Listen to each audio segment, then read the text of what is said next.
Leonel Hadi, chega mais, estamos lançando tua candidatura aqui já. Tudo bem? Eu estava ouvindo. Mas é sempre uma honra estar contigo, Mauro, com a Ana também, com toda a audiência da Fórum Café. Então, e num dia que tem tantas novidades acontecendo, né? E aquilo que a gente sempre denunciava, mais uma vez se confirmando. Infelizmente, eu acho que isso é grave para o nosso país, isso é uma situação gravíssima, esse caso da espionagem, do ramagem, enfim, desse sistema First Mile de monitoramento, né, de celulares. E como foi bem lembrado, eu fui monitorado não só na lista dos 600 policiais que tinham vinculações na luta antifascista e pela luta pela democracia, né, que foi esse o centro da investigação, mas anteriormente eu já tinha sido monitorado aí em loco mesmo, aqui em Porto Alegre, na metade de 2020, quando iniciou o fechamento dos comércios aqui do Brasil inteiro, ali a partir de março de 2015, e houve manifestações a todo domingo. A gente já se esquece disso, que foi antes de acontecer essas ocupações de quartéis. Quando inicia o fechamento do comércio por causa da pandemia, eles começam todos os domingos a fazerem manifestações em frente aos quartéis, a mando do Bolsonaro. E lá pela terceira ou quarta semana de ocupação de quartéis aqui, um grupo em Porto Alegre de torcidas organizadas antifascistas vai lá e faz o embate com esses manifestantes que haviam espancado mulheres aqui em Porto Alegre uma semana antes. Então, um vídeo que foi até para o Fantástico, eles chutam as mulheres e tal. E ali se tem um refluxo que vai acabar lá com a Gaviões da Fiel na Avenida Paulista e tal. Mas começa aqui em Porto Alegre. E aí, o que acaba acontecendo? Ali eu faço manifestações na internet e eu sou considerado como uma liderança antifascista, terrorista e tal. Aí um deputado estadual vai até o Ministério Público, faz denúncia, vai na Polícia Civil, e ele era extremamente ligado ao Bolsonaro, e aí vem agentes do GSI para Porto Alegre ficar me monitorando, e vão na polícia, no gabinete de inteligência e tal. Então eu fiquei algum tempo sendo monitorado aqui em Porto Alegre e depois nessa lista aí dos 600 policiais também. Ou seja, você não vai escapar da lista dos 1.500 não, né? Vai tá lá. Mas é que já na primeira lista, eles já... Eu sei por quê. O que acontece? Eles têm uma lógica de inteligência, mas eu sou policial, então eu tenho contra-inteligência também, de certa forma, né? E aí me foi repassado isso, me foi alertado sobre essa situação e que eles fizeram uma devassa na minha vida, só que não tinha, né? Eles queriam saber se eu usava drogas, queriam saber se eu tinha vinculações com algum grupo criminoso, se eu era corrupto, se eu tinha alguma questão, até questão profissional, do tipo, é um cara que não trabalha, um mau policial, né? Não cumpre as suas funções. Eles foram fazer, né? E não acharam absolutamente nada. Então, meio que... E eles disseram, o relato que eu tenho, né? Que eles disseram, mas que droga, a gente queria tanto pegar esse cara aí, não vai ter o que fazer. Mas para ver o nível, né, que a gente tem, que baixa uma normativa do governo federal para investigar um policial que estava trabalhando naquele momento na ponta, numa delegacia de homicídios, pelas suas opiniões políticas na internet, que em tese, né, naquele momento ali, não tinha nenhum tipo de poder de mando, né? Então, essa é a loucura aí do bolsonarismo e do fascismo brasileiro. Verdade. Hadi, você é deputado, você é estadual aí no Rio Grande do Sul, você sabe quais são os acessos que um parlamentar tem, né, à institucionalidade. Então, vou te fazer uma pergunta sobre algo que foi o que mais deu dúvidas aqui para a gente, inclusive vindas do nosso chat. O que você acha que motivou o ministro Alexandre de Moraes a não suspender o mandato, não tirar o Ramagem da atividade parlamentar, como foi solicitado pela própria Polícia Federal? Me parece, eu não li a decisão, mas me parece que ele considera que essas atividades não têm relação com a função parlamentar. Por mais que possa ser dito, né, e isso possa ser um fato, de que as informações possam estar chegando pelo fato de ele ser deputado federal, e aí por causa da comissão, né, que ele participa, mas pelo que a Polícia Federal traz de informações, não seria por ali, seria por outras fontes. Mesmo dessa forma, não teria uma relação direta com a função dele como deputado federal, e sim com a função dele como delegado e a função que ele exercia naquele período. Agora, é claro, com o avanço das investigações e com a comprovação da participação dele e, digamos, daqui a pouco, a partir dessas provas apreendidas nos mandados de busca e apreensão, como computadores, celulares, enfim, documentos, aí é possível, sim, que ele seja afastado. E eu acredito que nós tenhamos também uma preocupação por parte do Alexandre de Moraes e de todos que participam, não é só ele, por óbvio, também de não alimentar essa narrativa de que existe uma perseguição política aos opositores do sistema, que é o que eles tentam lacrar o tempo inteiro de uma forma bizarra. Quer dizer, eles são defensores do Ustra, que era um torturador, são defensores da ditadura militar brasileira, são defensores da participação do Exército na política, pediram intervenção militar, pediram golpe de Estado, pediram ditadura na frente dos quartéis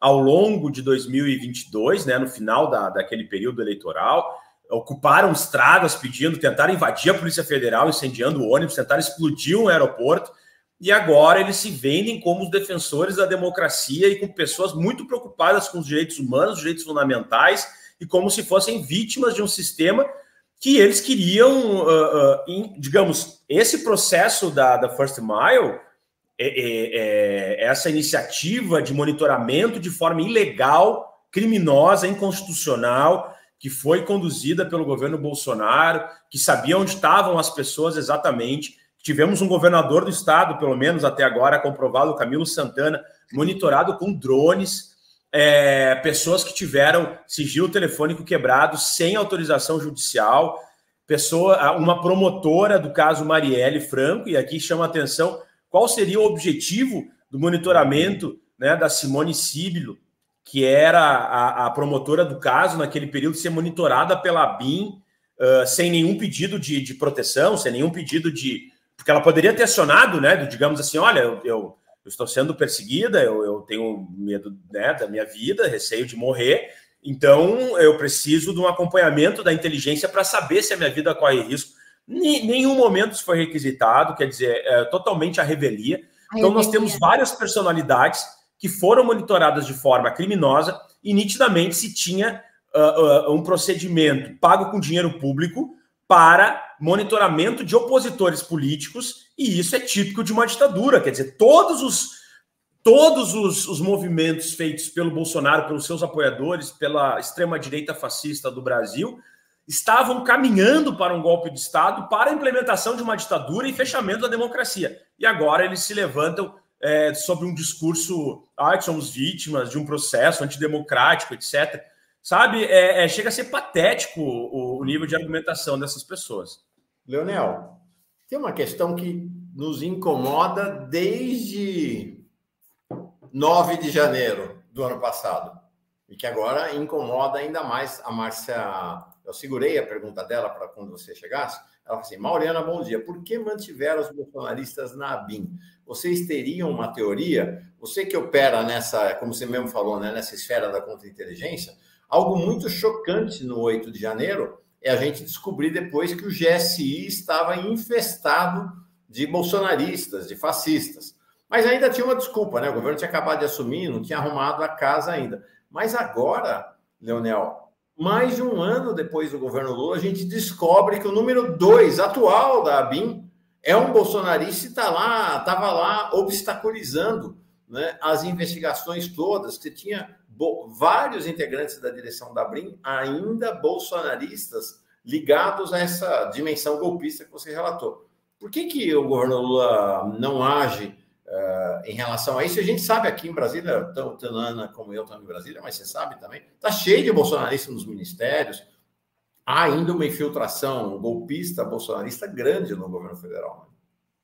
Com certeza, e a gente tem dificuldade de apontar essas situações. Falo aqui como deputado. E a gente tem que fazer a meia-culpa como partido, como campo da esquerda. Por exemplo, conseguir frear alguns nomes através de articulações. Inclusive, tem um delegado aqui do Rio Grande do Sul que me processa até hoje, porque na cabecinha dele, ele seria nomeado no setor de inteligência, só que era um lavajatista nato, né? E aí não foi, claro, só o meu movimento, mas eu atuei junto também, e digo isso abertamente, politicamente, mas estou sendo processado aqui, e está andando o processo, como se tivesse alguém com direito adquirido e como se na política não tivesse indicações e contraindicações, né? Quer dizer, mas para ver como são essas pessoas, né? Eles se acham sempre no direito e acham que... E é interessante, né? Porque eu sou agente, eu sou policial da ponta, né? Então eu sou agente. Mas tem delegado que hoje eu sou deputado e tem delegado que acha que ainda é meu chefe, sabe? É um negócio bizarro, do tipo, né? Dá vontade de dizer, tá, já. Cada macaco no seu galho, cada situação no seu local, né? E, inclusive, tem uma deputada estadual aqui do Rio Grande do Sul, que é delegada também, que toda hora ela acha que é minha chefe, porque ela foi chefe de polícia, né? Enfim. Mas são essas coisas. Mas, assim, a gente tem dificuldades, de fato, de informar e de fazer os nomes do nosso campo chegarem até o governo federal. Eu espero que agora, lógico, essa mudança ministerial, e aqui eu faço vários elogios, tanto a atuação do Capelli quanto a atuação do Flávio Dino, não é nesse sentido, eu acho que eles fizeram um trabalho excepcional, mas é importante que a gente tenha formas de diálogo e formas de intervir sobre algumas situações de forma mais ágil, porque muitos desses nomes que estão sendo apontados agora já haviam sido alertados pelo setorial de segurança pública do Partido dos Trabalhadores, já tinham chegado a setores do governo, só que, enfim, nós temos dificuldades, às vezes, de intervir em algumas pautas, inclusive, por exemplo, uma demanda que nós tínhamos, que era a criação do Ministério da Segurança Pública. Né, foi feito um acordo e depois isso foi descumprido. Não estou dizendo aqui que temos um grande prejuízo nesse momento. Não, acho que a gente poderia avançar mais. Eu acredito que agora, com essas alterações, nós tenhamos um quadro capaz. Não era o quadro que eu apoiava, mas eu acho que é um quadro extremamente qualificado, né? Que é o promotor, o procurador de justiça do estado de São Paulo, né? E eu defendi o Mariano, o Tarso Genro, eu defendi essa linha, né? Mas, enfim, não, aparentemente é uma pessoa vinculada à democracia, não é partidária, assim, do nosso campo, mas, enfim, também não podemos fazer um governo só de petistas, etc. Mas é isso, então, assim, é grave essa questão do GSI é gravíssima, essa questão da BIM é mais grave ainda, porque exatamente...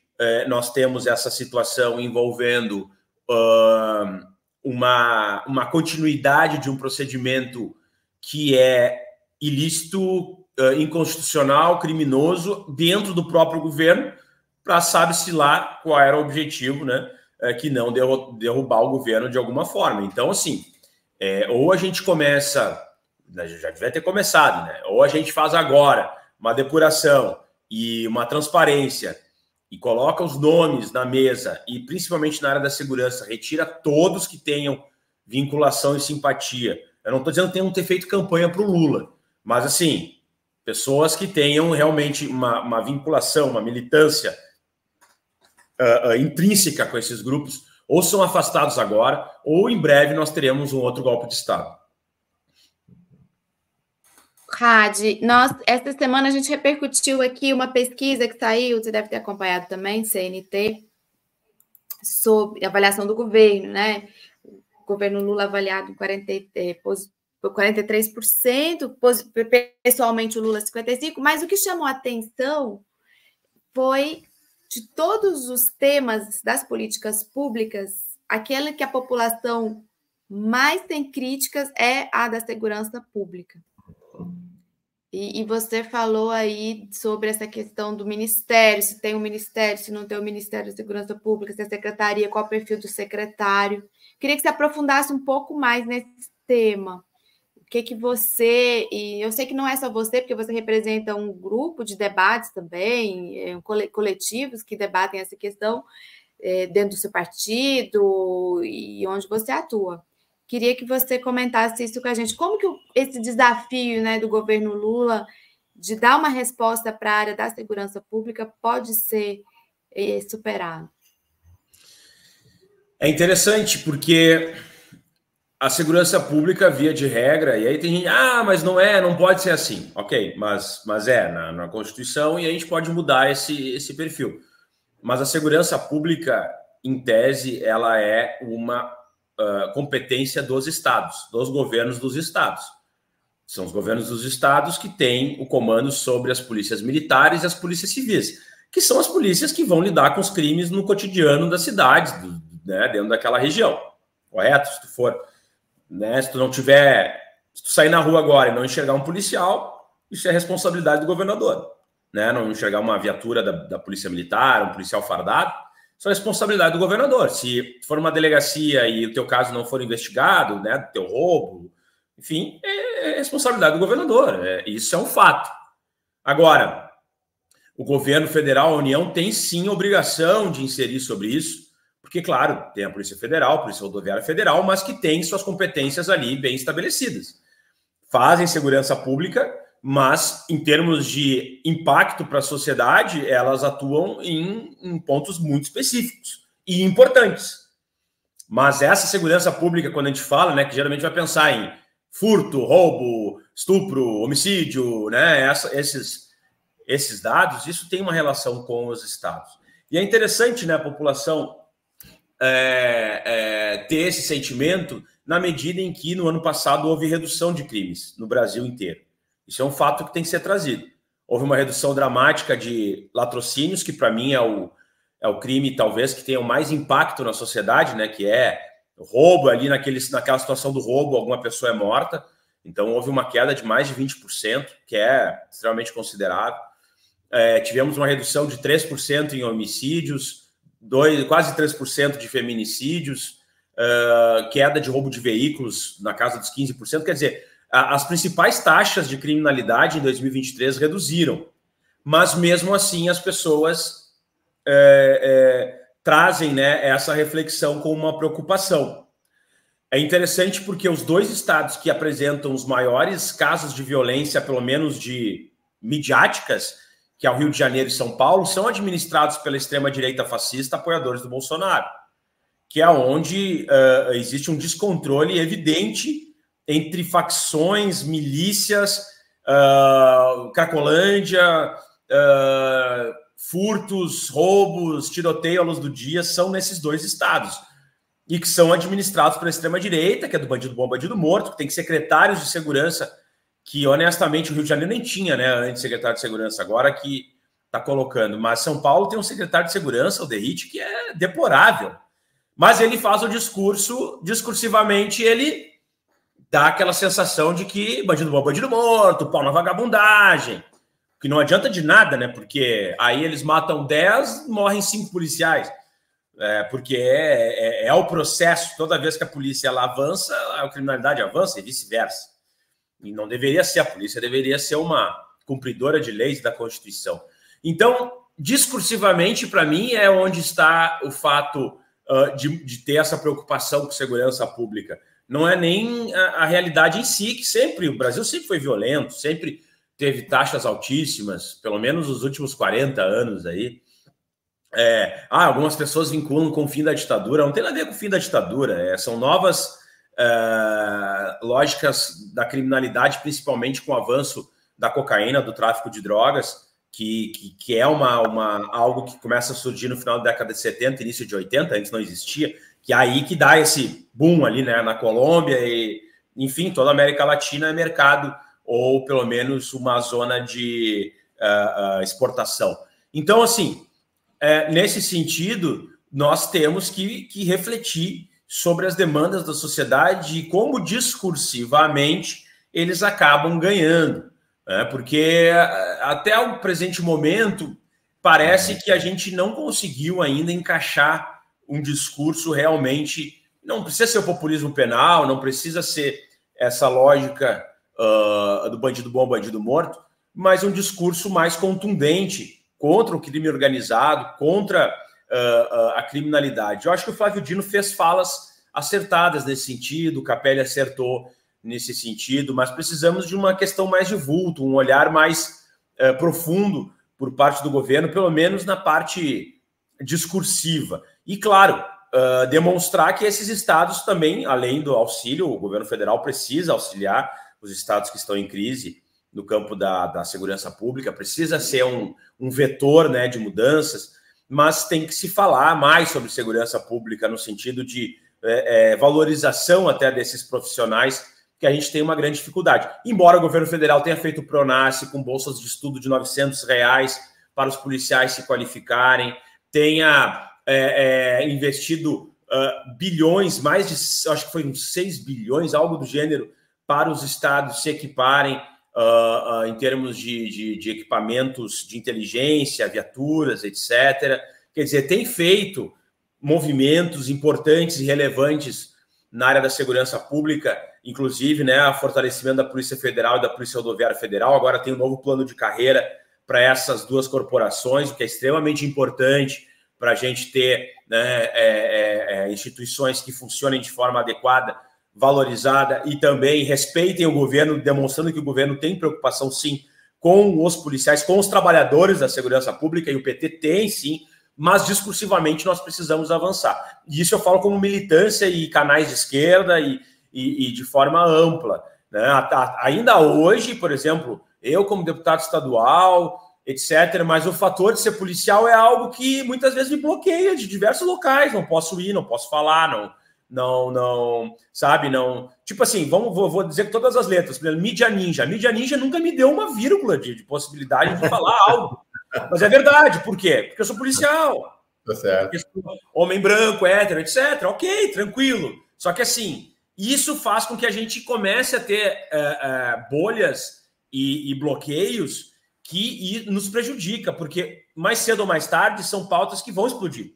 Essa pauta da segurança pública, mais cedo ou mais tarde, vai ser realmente uma crise dentro do governo Lula. Isso aí é esperado. Então a gente tem que saber como vai ter um antídoto em relação a isso e como é que a gente vai articular. Leonel, deixa eu colocar um superchat aqui, uma observação importante da Denise Said. Cada vez mais vejo como importante e fundamental a vitória do Lula e do que escapamos.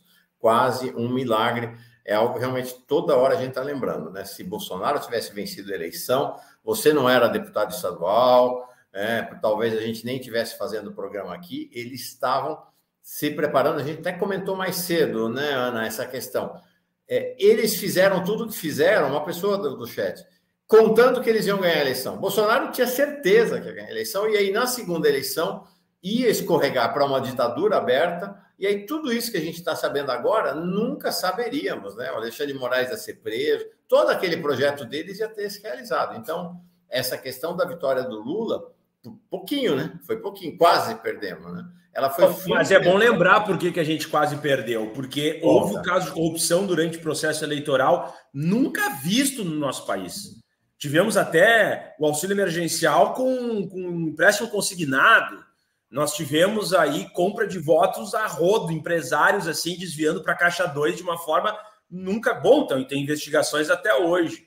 E isso impactou, tanto é que tínhamos um primeiro turno com uma certa, né, vantagem para o Lula considerável, e no segundo turno foi ali. Por quê? Porque muitos votos foram comprados, muita fake news foi distribuída com dinheiro ilegal, com dinheiro da milícia, com dinheiro de empresários de forma ilícita. Então, quer dizer...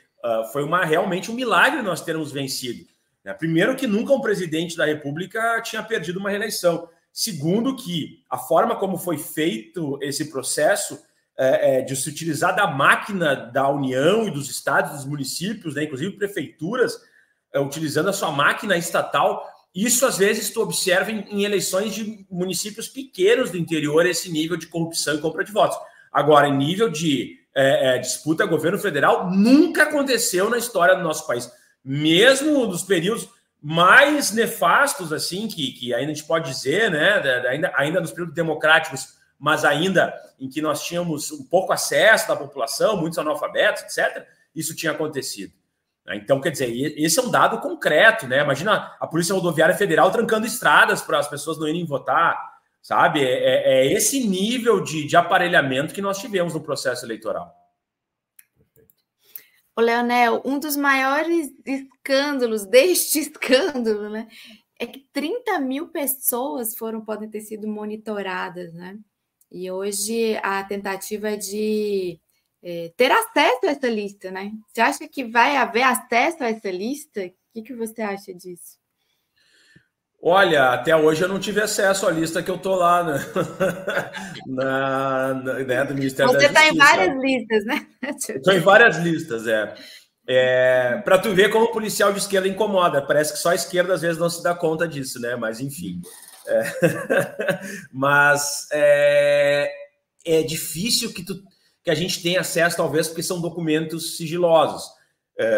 Claro, talvez algumas autoridades tenham acesso, mas alguns nomes a gente vai saber, com certeza, aqueles nomes que tenham mais relevância e sejam importantes de serem citados.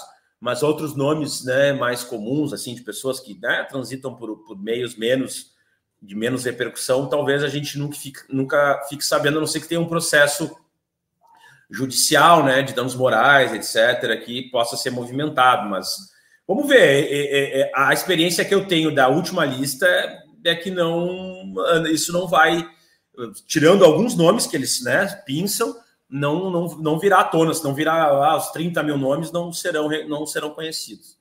Rad, a gente tocou nesse assunto mais cedo, é um assunto que periodicamente está aqui, até pela presença da Ana e pela inserção dela como analista internacional, e gente no chat aqui mais cedo comentou que essa situação espantosa do governo de Israel, né? Essa ferramenta First Mile é uma ferramenta israelense. Ontem, para surpresa geral, ou sei lá se é surpresa geral, o diretor-geral da Polícia Federal disse que os dados todos coletados por esse First Mile estão num servidor em Israel. Não é? E a gente tem, então, eu queria te perguntar, como uma pessoa dessa área da inteligência, quais são os riscos para o Brasil de um governo estrangeiro, no caso Israel, ter tanto controle e tantas informações sobre o Serviço de Inteligência Nacional? Afinal, a ABIN, né, não sei se tem inteligência lá ou não, mas é a Agência Brasileira de Inteligência. Como é que você vê essa questão do governo estrangeiro, no caso, inclusive, do governo de Israel, né, com tanto acesso, tantas informações e tanta influência? É bizarro. E o pior é o seguinte, não é nem só o governo, é uma empresa. Isso que é o mais bizarro. É uma empresa israelense que guarda os dados em Israel. Quer dizer, os nossos dados particulares, que já não deveriam ter sido, né, levantados, estão numa empresa privada lá de Israel, podia ser de onde fosse. Vamos tirar Israel, vamos botar aqui Venezuela. Vamos tirar Israel, vamos botar Rússia. Vamos tirar Israel, botar China. Sei lá, né? Não dá.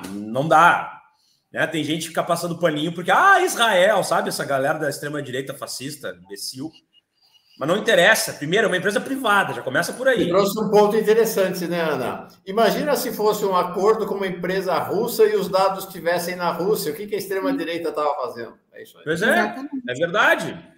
A gente inverte aí, bota em Cuba, então, sei lá, né?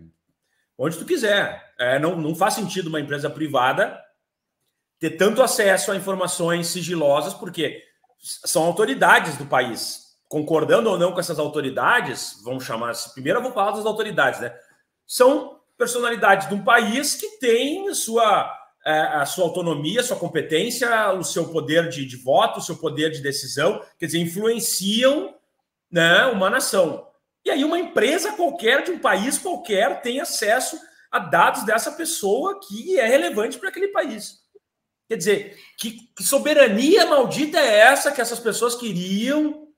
Que patriotas são esses que estão entregando dados sigilosos de brasileiros, de autoridades do seu próprio país para uma empresa qualquer, de fundo de quintal de um país qualquer?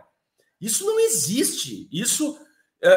Esse papo patriota dessas pessoas que estavam nesse governo Bolsonaro, a maior mentira, é típico do fascismo para fazer propaganda, mas na verdade são vendilhões, são pessoas que não respeitam seu país, não respeitam a sua nação. Imagina, 30 mil pessoas, vamos dizer que esse seja um número. 30 mil brasileiros estão na mão de uma empresa estrangeira, com seus dados, com a sua vida, com a sua intimidade, com a sua privacidade devassada. E outra, tu acha o quê? Que uma empresa que tem esse poder vai ficar também restrita a uma BIM que mal funciona, a um bando de incompetentes? Com certeza essa First Mile já fez o que ela queria, inclusive com o Bolsonaro, daqui a pouco eles nem sabem. Tá entendendo?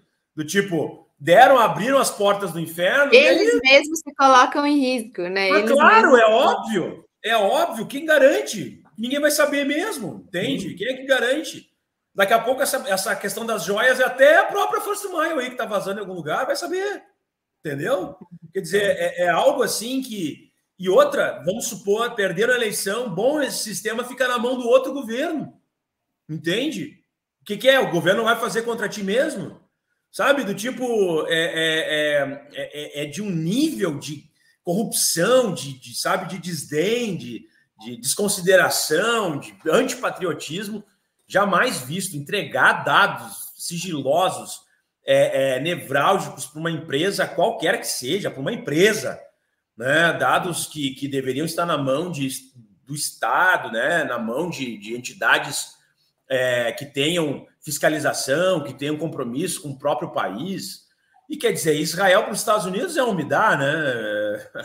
É tudo a mesma coisa, quer dizer, então ainda toda essa questão, né, dos Estados Unidos o tempo todo querer desestabilizar as democracias da América Latina, nessas revoluções coloridas, etc. Quer dizer, isso é muito...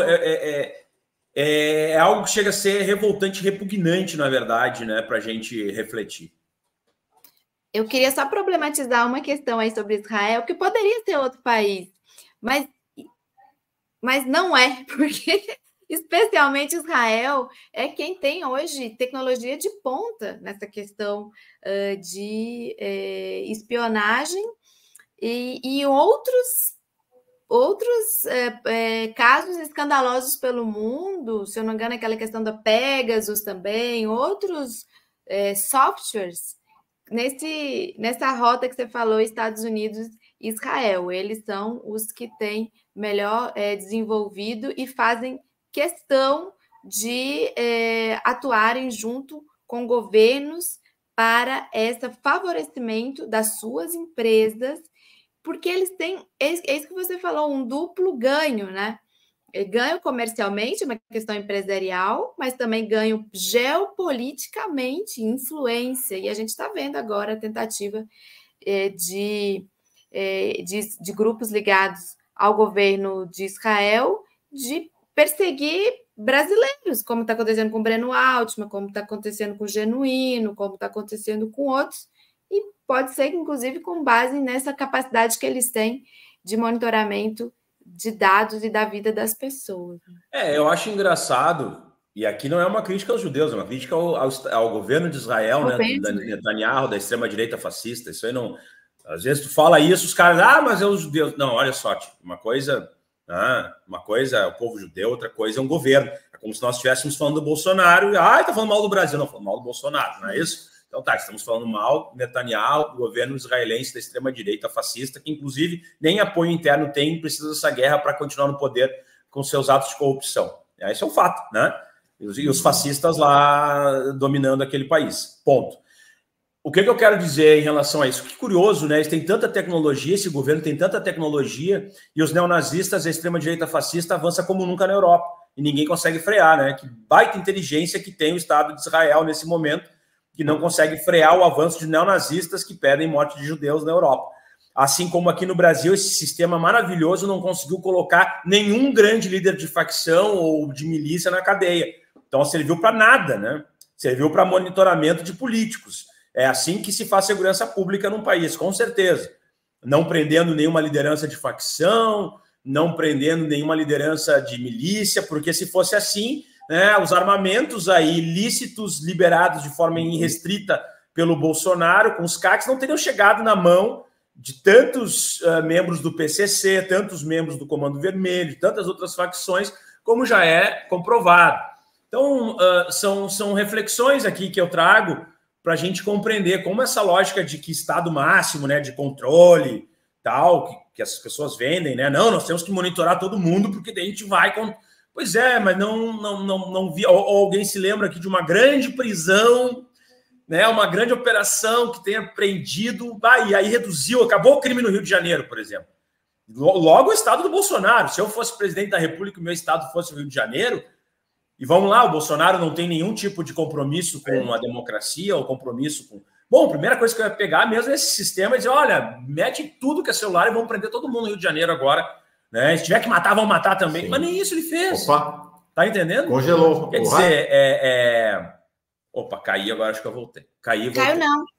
Não? Tá bem. Não? Não. Beleza. Mas é isso, nem isso ele fez. Nem isso o Bolsonaro fez. Ele usou esse sistema e ali eu vou só divergir um pouquinho, né, do que foi falado anteriormente. Eu não acho que era paranoia do Bolsonaro e nem uma coisa de blindagem. Não, eu acredito que, além da blindagem, claro, dos casos de corrupção, e não por acaso o personal trainer do filho dele, o Jair Renan, estava sendo monitorado, e o próprio Jair Renan também, para saber se alguém estava investigando ele, e ficou sabendo que estava sendo investigado, e depois foi arquivada essa investigação pela Polícia Federal, né, do caso de corrupção, de tráfico de influência. Para mim, além de proteger a família dos casos de corrupção que eles estavam cometendo, e depois o caso das joias fica muito evidente isso, é também uma lógica totalitária, uma lógica golpista, uma lógica de golpe de Estado, de fato. Uhum. Não era uma paranoia pura e simples, entende?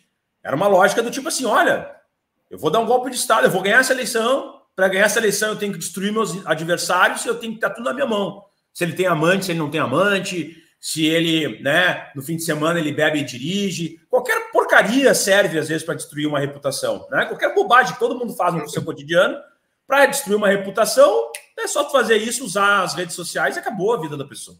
Todo mundo está fazendo aquilo, mas aquela pessoa, meu Deus, né? Então ele sabe disso, esse moralismo do Brasil. Então, o que eu quero dizer? Que ele já tinha um projeto, né, totalitário, que achava que ia ganhar via eleitoral através de tudo que ele estava fazendo de destruição de reputações, etc. Não ganhou e tentou operar isso depois, né, que vai dar naquele 8 de janeiro e tal, e continua tentando operar de todas as formas, ainda com a sua influência dentro desses órgãos. Isso aí, legal. Rádio, acho que você traz uma questão fundamental e com ela encerramos nossa conversa realmente muito, muito esclarecedora, muito instrutiva e muito sempre...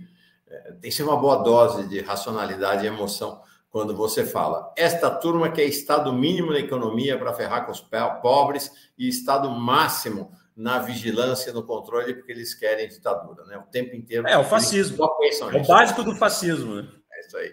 Obrigado, Rádio. Um abração. Obrigada, Rádio. Tchau. Uma posse na BIM da democracia. Viu? Isso aí. Boa. Abração. Um abraço. Tchau, tchau.